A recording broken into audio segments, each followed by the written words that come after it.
sahabatnya Rasulullah. Nah, sahabat ini sahabat yang jarang kita dengar. Mungkin Ustazah sudah sering mendengar, saya tidak tahu. Tapi kalau yang saya pribadi saya jarang mendengarnya, yaitu Abu Kilabah. Apakah Ustazah pernah mendengar kisah sahabat Rasulullah tentang Abu Kilabah? Pernah. Kalaupun sudah, berarti itu menjadi bahan pengulangan. Kalaupun belum, semoga nanti dari ibrahnya itu bisa menjadi bahan muhasabah kita bersama. Ini adalah kisah Abu Kilabah menjelang kematiannya Abu Kilabah. Jadi pada masanya ada seorang yang alim, seorang musafir yang biasanya pergi dari satu kota ke kota lainnya. Nah, pergi melewati gurun pasir hingga pada suatu tempat sang orang musafir ini kehabisan bekal makanan. Jadi musafir ini mencari tempat yang bisa untuk diminta sedikit bekal makanan ataupun tempat singgah. Tidak jauh dari tempat gurun pasir itu terlihatlah sebuah gubuk tua. Musafir ini pergi ke tempat gubuk tua ini. Sesampainya di sana, sang musafir ini memberikan salam, Assalamualaikum. Waalaikumsalam. Kemudian musafir ini bercerita, saya masuk ke dalam gubuk itu. Saya melihat pas di dalam gubuk, saya melihat pemandangan yang tidak biasanya kita lihat. Di dalam gubuk tua itu terdapat seorang hamba Allah, yang hamba Allah itu matanya buta, tangannya buntung, kakinya buntung, tertidur di atas tanah dengan tikar yang sudah sangat busuk. Masya Allah, saya betul-betul tidak pernah melihat keadaan seperti itu. Jadi sang musafir ini musafir itu berkata, saya menghampiri orang tersebut. Wahai hamba Allah, semoga Allah merahmatimu. Siapakah Anda? Kenapa Anda berada di sini? Orang lumpuh ini menjawab, saya adalah salah satu daripada hamba Allah. Engkau tidak perlu tahu siapa saya. Karena engkau sudah berada di sini, bolehkah saya meminta sedikit bantuan? Kata orang lumpuh ini. Musafir ini jawab, tentu boleh. Anda mau minta bantu apa? Tolong carikan anak saya. Saya di dalam gurun pasir ini tinggal bersama anak laki-laki saya. Anak laki-laki saya itu yang selalu menjaga saya. Ini dia sudah 3 hari tidak pulang. Jadi tolong carikan dia. Baik, kata sang musafir ini. Kemudian musafir ini pergi mencari anaknya orang lumpuh ini. Pergi, akhirnya berjumpalah dengan anak laki-laki ini. Yang musafir ini melihat, saya melihat dari kejauhan ada seorang anak laki-laki yang tertidur di atas tanah yang lagi dikerumunin sama singa-singa. Anak laki-laki ini dagingnya sedang dicabik-cabik sama singa. Saya langsung yakin ini pasti anak orang lumpuh tadi, karena orang lumpuh tadi itu sudah bilang tidak ada orang lain di sini selain orang lumpuh tadi dan anaknya. Jadi musafir itu cerita, saya dalam hati berpikir waktu selagi akan pulang ke gubuk itu, bagaimana saya akan menjelaskan keadaan ini kepada orang lumpuh tadi. Udah orang itu lumpuh dengan keadaannya yang begitu, ditambah lagi anaknya ini telah meninggal. Jadi musafir ini dengan hati yang tenang mengharapkan semuanya dari Allah. Bismillahirrahmanirrahim. Allah. Saat masuk ke dalam rumah, beliau mengucap, wahai hamba Allah, wahai saudaraku, pernahkah engkau mendengar kisahnya Nabi Ayub? Orang lumpuh ini menjawab, pernah. Bagaimanakah ceritanya? Nabi Ayub itu, orang lumpuh ini bercerita, Nabi Ayub ini adalah orang yang sabar, orang yang diuji oleh Allah selama 20 tahun, diberi nikmat selama 20 tahun oleh Allah, diberikan harta, diberikan anak yang banyak, tetapi Allah Ta'ala mengambil semuanya. Allah uji Nabi Ayub ini selama 20 tahun, Allah ambil semuanya. Anaknya mati semua, anaknya meninggal semua, hartanya habis, dan Nabi Ayub diberikan penyakit yang tak kunjung sembuh. Tapi lantas apa yang terjadi? Musafir ini bertanya.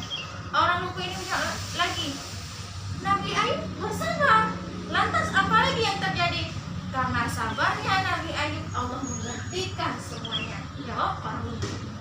Kemudian sang musafir lega karena orang lumpuh ini ternyata sudah paham bagaimana kisahnya Nabi Ayub. Jadi nggak susah lagi waktu mau bilang anaknya ini sudah meninggal. Jazakallahu khairan. Kalau begitu berharaplah pahala dari Allah sebagaimana Nabi Ayub berharap kepada Allah, wahai saudaraku, karena anakmu telah meninggal di lokasinya. Kemudian tahu tidak apa yang terjadi? Anaknya, orang lumpuh tadi ini tersenyum, kawan-kawan. Tersenyum, nggak ketawa ya, tersenyum sambil berucap inna lillahi wa inna ilaihi raji'un. Alhamdulillah. Terkejut musafir ini, saya terkejut ketika itu. Kenapa Anda mengucapkan alhamdulillah? Orang lumpuh ini menjawab, kenapa saya tidak bersyukur? Karena anak saya telah masuk surga mendahului saya. Bagaimana Anda bisa menilai itu?